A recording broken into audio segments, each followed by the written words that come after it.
We turn now to the state of New York, whose congressional delegation is actually getting bigger and more dynamic and, frankly, more conservative. Representative Claudia Tenney is in her second term now, representing the 24th Congressional District, and she joins us now. Congresswoman Tenney, thanks for being here. Thank you.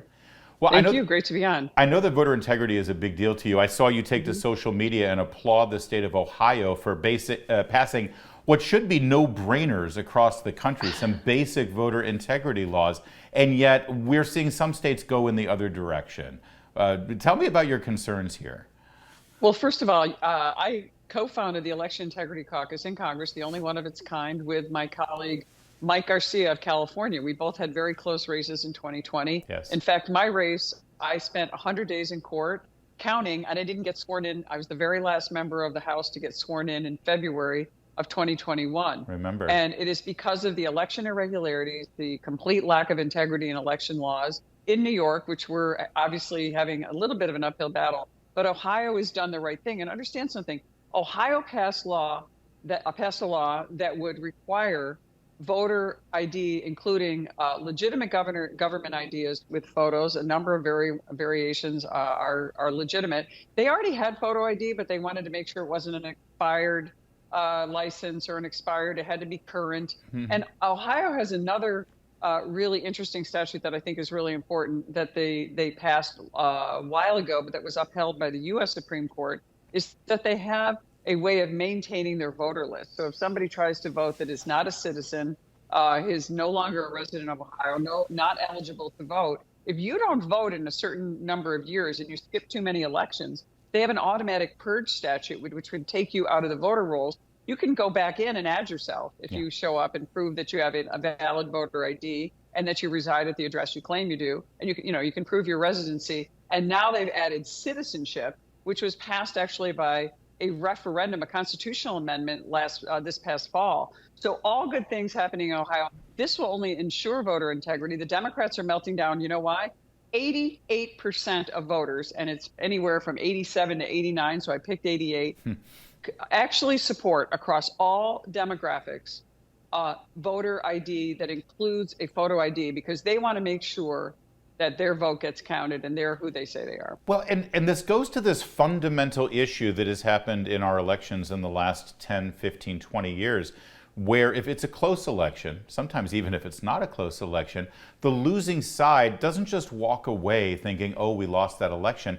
They think it was stolen. They think they were ripped off. They don't feel like there was a legitimate outcome.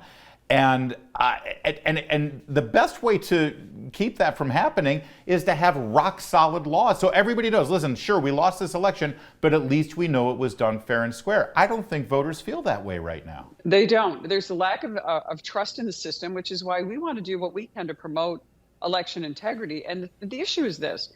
We want every legal citizen to vote in every election. That's ideal. Now, the Democrats are always saying, oh, but you want to suppress the vote. Really, that's not the case, because why would Republicans want to suppress the vote when data shows that when Republicans vote in large numbers and voters generally vote in large numbers, Republicans tend to win. So why wouldn't we want verification, good rules, and everybody voting? And we are a self-governing constitutional republic. So ideally, if you're self-governing, everybody should be voting, because that was the conception of our founders. Why aren't we all voting? Yeah. And I'll tell you how important, and part of our mission in the Election Integrity Caucus is for people to actually value their vote. And when you value your vote, you want to be sure that you are the person voting for the person you've decided to vote for. And here's how I cast it when I tell voters, and I travel all over the country doing this. If you won the mega millions, somebody just won, I think, over $1 billion, would you take your winning ticket and drop it in a drop box? Right. Or would you guess what everyone does when they've won a ticket? They go to a lawyer, they get an accountant, they want to make sure it's rock solid. They go in, they know the money comes to them. They're not going to, put it in a drop box and hope that someone at the Mega Millions contacts them and says, oh, geez, we found a drop box. You didn't sign your form, you didn't sign the back of your winning ticket. We need to have voting as sacred as it is to win something like the Mega Millions. And when you do that, voters are going to care about election integrity. They're going to care about verification. They're going to care about whether citizens are voting or not. Yeah, great point. Would you send somebody $1,000 cash in the mail or use a Dropbox for it? Of course not. Yeah. Great. Congresswoman Tenney, let's respond to what you will hear from the left. You just said, their heads are exploding over this.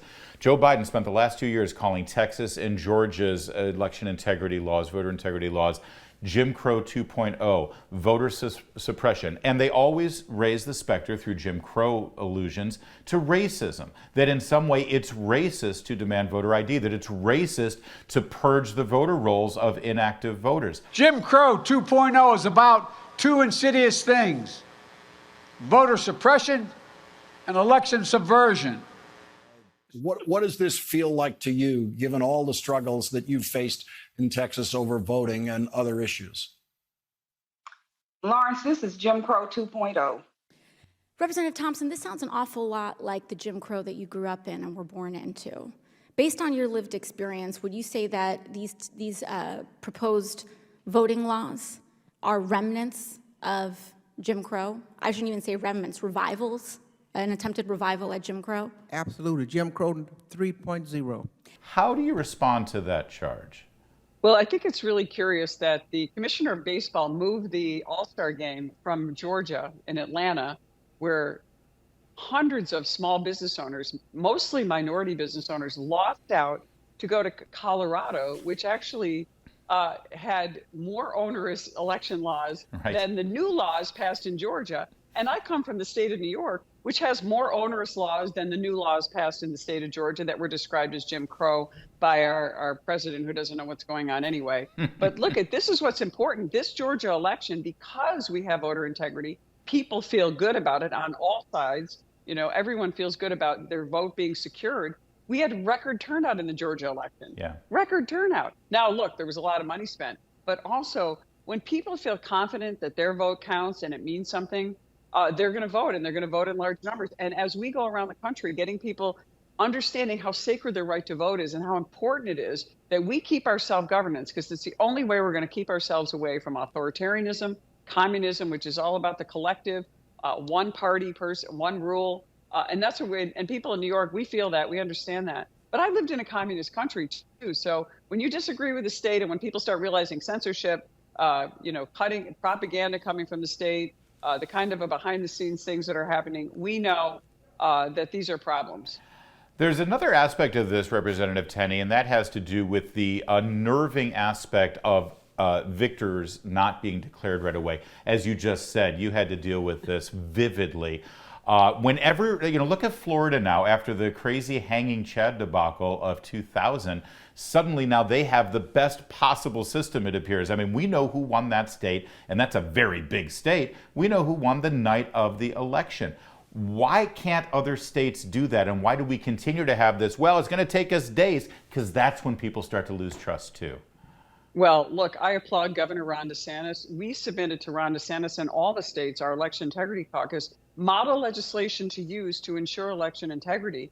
And Ron DeSantis actually jumped on that right away. He was even putting laws in place before we even got to him, and is continuing to make those laws better. So what happened in the state of Florida, a state that surpassed the state of New York in population now? The state of Florida had their election results by 10 o'clock at night. Yeah. You didn't see it dragging on like California and all these other big states.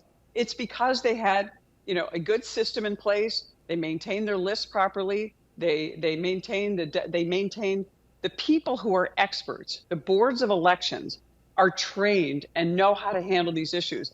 The federal government, Joe Biden put out an executive order. A lot of these states wanted to decentralize this, give it to universities and government agencies. Terrible thing to do. This is so important that it should be confined to one agency that are experts at it and are accountable to the people. Incredibly important. And I also love the fact that your caucus proposes legislation for the states. Democrats want to federalize this. Bad idea.